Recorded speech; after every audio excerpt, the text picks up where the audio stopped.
A good thing about social media, and we have to admit the obvious, and it's been clear over the last, particularly the last week with the Cavan incident which happened in the town there. I found out from social media. I didn't find out from the mainstream media, local media here. The were very silent for nearly a day. Said nothing. But yeah, long story short, only for social media and stuff like that, people wouldn't know what's happening in the country. And it's only for people that go out and video and inquire about things. Only Joes, only citizens of the country.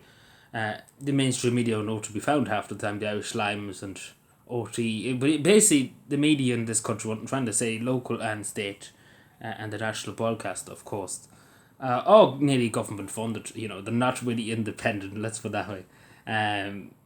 So they're not really going to expose the government on those secrets, etc., etc. And of course, the government give them bailouts at the big luxury dinners and everything like that. All the perks included, all the expenses included, of course. All to keep them on the side of the government, of course. But yeah, long story short, the media in this country, particularly the established media, there's individual media companies which are doing great work, like Great Media and stuff like that, but OT, the Irish Limes, the Irish Independent, they're a joke. Let's put that. They literally are a joke of this. Sometimes they go out and do some journalism, but majority of the time they just kind of write whatever the government press office tells them to write. And the same with the Garda press office. This is the exact thing with crimes and stuff like that. The Garda press office basically, they're just kind of the mouthpiece. They don't really tell you anything. They just kind of fuck out information and it means nothing basically. Let's put it that way. But long story short is, only for citizens going out and questioning politicians, questioning the establishment and stuff like that, we wouldn't know. As simple as that, we wouldn't know. I know people say word of mouth and stuff like that, but there's only so far word of mouth can go. Take, for example, we used to do a game in school. We all sit around, right? This was in national school. And we would say, Joey likes games or something like that. And he goes to the market every day or something like that. And if you pass that around to 50 people or 20 people, you're going to be like Mary, or instead of Joey, be like Mary, or things get mixed up if you keep telling the story, because that's just human nature. Even though you might be getting some of the picture, but you wouldn't get the full picture, basically, if that makes any sense. So it's obviously good for social media because you can't really dispute it if you see a video or a photo. It's right in front of you. You can't really, even though people say deep fakes and stuff like that, of course that can happen. But the majority of the time, you see, everything seems to be real. What I see, like the majority of the time, what I see on social media, on Twitter and on X, whatever you want to call it, X, or what I usually refer to as Twitter, on Facebook and things like that, relating to things that the government don't want you to know.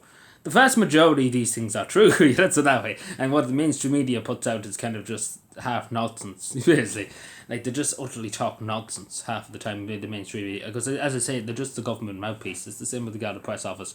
They're just told literally the Garda and the state, different government departments tell them what to write in the newspaper at this point. Like, they literally don't have a brain in their head, these journalists. Like, I'm a journalist, like, in the mainstream media, like, I wouldn't want to have to say that to somebody. What's your position? I'm a journalist for the Irish Times, the Irish Slimes. I think I would not say anything, because let's be fair, it's not very good. It's not a good job being a journalist, because you're just lying to people basically majority of the time. These are the mainstream journalists, just to say. But yeah,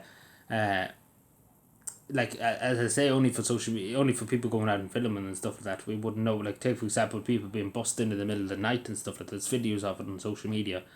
People just being bussed in the middle of the night, and then the Irish Independent, the Irish Examiner, or whatever, will come out the next day. Actually, no, even though this video and stuff showed it, and showed that then, oh man, there were women and children, and X, Y, and Z, and there was concentration and all that. It's the same with every media. They just kind of talk nonsense. They just make up nonsense as they go along. And there's many examples of this across the country. Like, even take, for example, COVID. Now they're finally admitting it in some of the media. They're finally admitting that, take for example, during the lockdowns, people suffered mentally. There was a lot of suicides. There's still a lot of people struggling with mental health, take for example, at the moment, waiting for appointments for mental health therapy and stuff like that. And the only now the Irish Times and Irish Examiner are starting to admit that it probably wasn't very good for majority of the people in the country, even though they wouldn't admit it before, they were like, absolutely, no, we're sticking with the government agenda.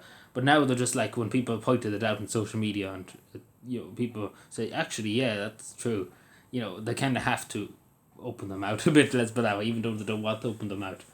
But they kind of have to, because, people, it looks bad in them. Like, it's the same with the cabinets. I presume only Ford went viral on social media and was seen by a lot of people, etc., etc. It would not have been mentioned at all in the local newspaper or the local radio. It would not even have got a notice, basically, because they just would have pushed them the carpet and everything's fine, continue on.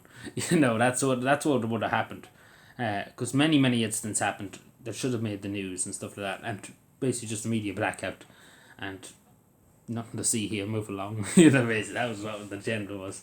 But as I say, it's a good thing that we have independent journalists that do go out, and especially there's some other media companies like Wit Media and stuff like that do great work, exposing different things, and we need that. We do need to know, as a citizen of the country, you have an entitlement to know what your government, the people that you elect in, that is supposed to represent you, and you pay them basically to represent you and to look after you and to look after the state. I know people say it's not, well, basically they're not our parents, the government. I understand that, but they're elected to look after the state, look after take for example healthcare, crime, etc., etc.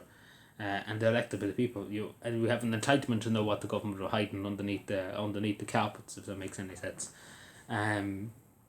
As a citizen, you have every entitlement to know, but so, and again, the media in this country are just, I could say much worse things at the moment with the media, but they're a joke. Let's put it that way. Let's put it that way. To end the video.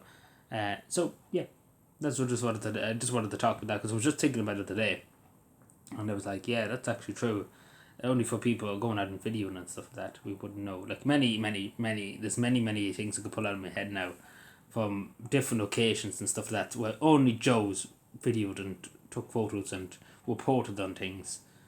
And then the media took about 4 or 5 weeks afterwards to finally get around to reporting it, Like, I think the Irish journalists in this country just have their head in the sand. Whether they want to have their head in the sand, they've been told to put their head in the sand and say nothing. It's like Taylor Lorenz of the Washington Post in America. She was crying about people actually criticising her work and stuff like that, and she's a journalist, and and then she went and proceeded to go to somebody's house and bang at their door.